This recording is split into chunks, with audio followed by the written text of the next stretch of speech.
For the beginning of this class, the first chapter deals with the basics of solving problems, the mathematical principles that are involved just in how you solve problems every day, really in everyday life. Every single one of us, without even thinking about it, are oftentimes doing math in our heads in order to determine what kind of grade we need to make on an exam, or to determine how much we should be charged at the restaurant or at the store or for gasoline. These things are involved in our daily lives. We draw conclusions sometimes based on experience. Sometimes we draw conclusions from information we know as a principle and then draw ideas from that. And that's the idea of Chapter 1, Section 1, is the difference between inductive reasoning and deductive reasoning.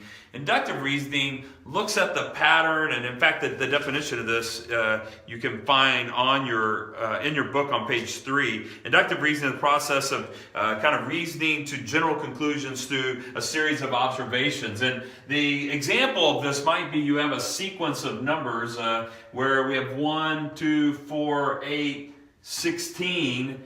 And the question would be, what's the next three numbers? Now, we're not given a formula. We might concoct a formula for it, but we're not really even asked that. And we're not given the formula. We're just supposed to surmise from this that if we see 1 goes to 2, 2 goes to 4, 4 goes to 8, 8 to 16, that 16 would, what looks like is happening is doubling of each number. And so that as you double 16, you get 32. As you double 32, you get 64, and so forth. And that seems to be a reasonable interpretation of that information. So we don't need a formula. Just inductive reasoning is, while we see the pattern, that means the next three probably look like this. Same thing here. This one's a little more subtle. 3 goes to 7, 7 to 11, 11 to 15. Now, we're not multiplying, clearly, because they're increasing by the same amount. There's no exponent involved here. It looks like this is really just the adding of 4 to each successive item. So 15 plus 4 is 19. 19 plus 4 is 23. 23 plus 4 is 27. And so the following of the pattern here, the next three items using inductive reasoning, is we see from the pattern what the first 4 items were, and then this draws our conclusion the next 4. Now, it is conceivable that 4 numbers may not be enough to determine the only pattern. There could be more than one pattern that would fit a set of information. It'd be unlikely, but this is why it's called inductive reasoning. We're not being given a formula. We're just looking at the set of pattern, and that's why it doesn't have to be numbers. You could have squares followed by a triangle, followed by a square, followed by a triangle, and you say, well, what's the next 3 items? And you would assume from these 3 that you'd get a square, a triangle, and then a square. And so the inductive reasoning, again, doesn't necessarily need a formula. Now, there's deductive reasoning, and it goes the other direction. Deductive reasoning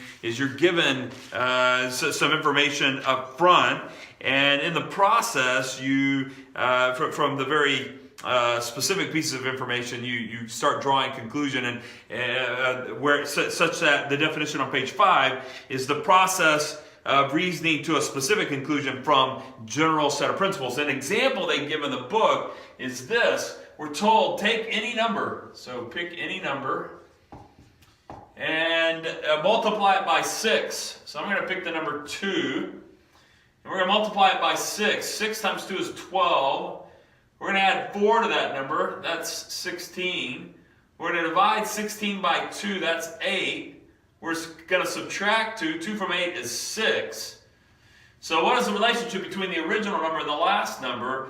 2 goes to 6. You could say, well, we added 4 to it. It's a possibility. Let's try another number then. Let's pick another number and see. Let's pick the number 3. Well, 3 times 6 is 18. 18 plus 4 is 22. 22 divided by 2 is 11. Minus 2 is 9. So 3 went to 9. 2 went to 6. So there's our original number, and it became 6. And 3 became 9. That looks like something else is going on. It looks like the number's tripling in size. Now, let's see in deductive reasoning how we can prove that. So take any number and multiply by 6. We would write that algebraically as 6 times n, then add 4 to it, plus 4, then divide all of that by 2, and then subtract 2. The question is, What is the relationship of all this to that original n?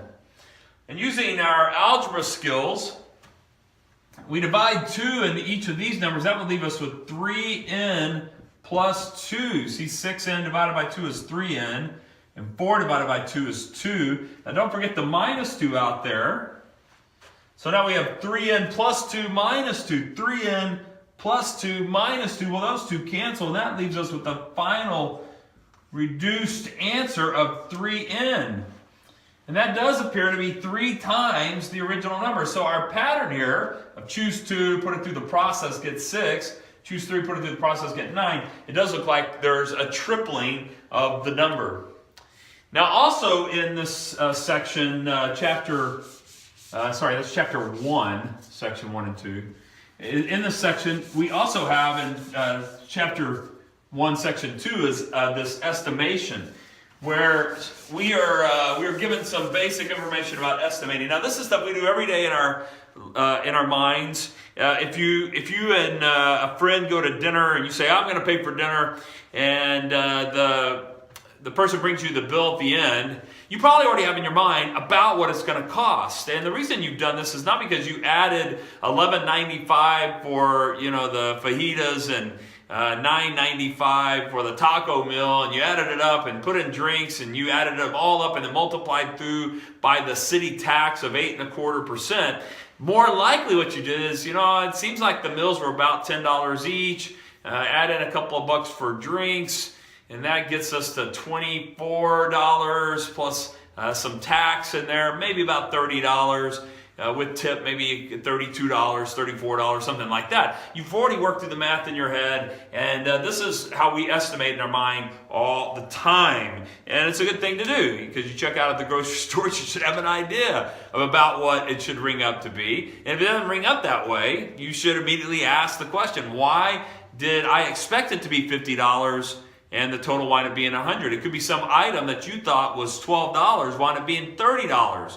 And you might want to either return that item and not pay for it, and trade it in for something less expensive, or figure out what's going on in terms of the pricing. Maybe the store's made a mistake or something like that. So we do this kind of estimating all the time. And an example of this would be there's one in the book on page 11. On page 9, where we're told we want to buy 19 cupcakes. We're going to buy 19 cupcakes, and we're going to pay $1.95 for those cupcakes. Now, we could get our calculator and multiply 19 times $1.95, and if we did, we would get some number like $37.05, I think is the exact amount.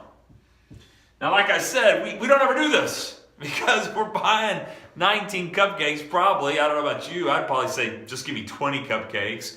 But the way we would estimate this is we'd say, well, that's about 20, and that's about $2.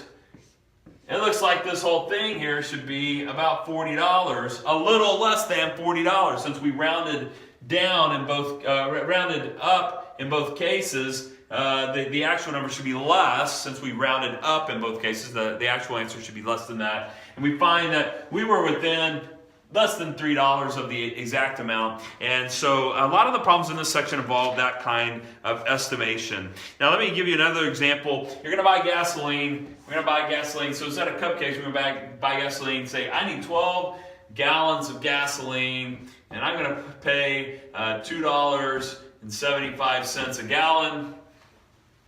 Now again, we could round this up, or up or down to the next 10s.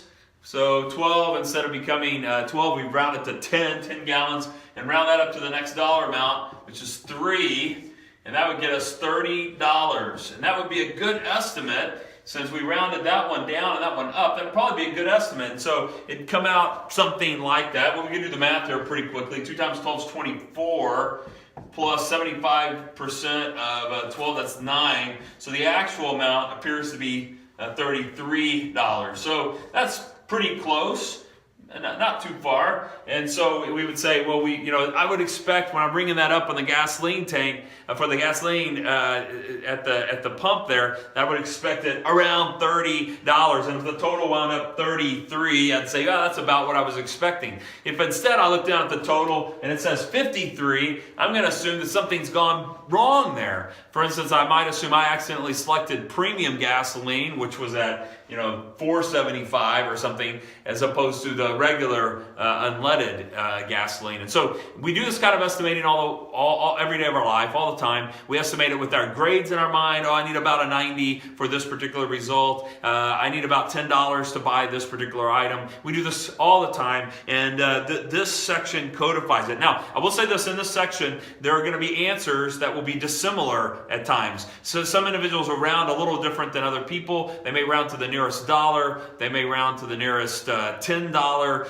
It just depends. So we may not always get the exact same result. The idea, the purpose here is to find the fastest way to find a solution to the problem, to get us within a reasonable range of the answer, so that we won't be surprised by the result when we do that in our head. So there are several examples here. I know the instructor is going to do some in the classroom as well. And so if you will, work the homework from chapter 1, sections 1 and 2. That way you're well versed in these particular problems.